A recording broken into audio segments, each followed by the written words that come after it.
Salam əziz izləyicilərim, xoş gördük sizi mənim mətbəximdə. Bugün sizə həm çox asan, həm də çox fərqli bir yemək göstərəcəyim. Elə bir yemək ki, həm uşaqların sevimlisi olacaq, həm də böyüklərin ağız dadına tam uyğun gələcək. Bəzən olur ki, gün ərzində çox işimiz olur, amma ailəmizi də dadlı bir yeməklə sevindirmək istəyirik. Bax, bu resept elə o günlər üçündür. Nə çox vaxt aparır, nə də çətin hazırlanır. Hazırlama qaydasını aşağıda qeyd edəcəm. Əvvəlcə mən soba listini götürürəm, yaxşıca kərə yağı ilə yağlayıram. Çünki bu həm dadı artıracaq, həm də yeməyimizin altı qızılı rəng alacaq. Hər zaman deyirəm, dadın sirri sadəlikdədir.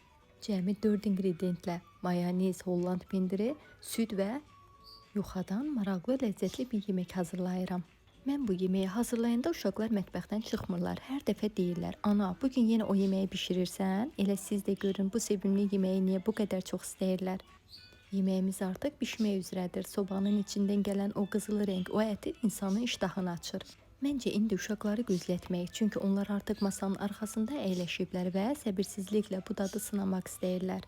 Uşaqlar artıq aşılanda bu yeməyi görəndə sevinirlər. Mən də deyirəm, aman görəsən necə olacaq, uşaqlar bəyənəcəkmi? Onlar ilk loxmadan sonra deyirlər, ana çox dadlıdır. Bu sözləri eşidəndə vallah bütün yorğunluğum keçir. Çox az ərzaqla çox böyük dad alınır. Əminəm ki, ailəniz bəyənəcək. Əgər bu videonu bəyəndinizsə, bəyən düyməsinə basın, kanala abunə olun.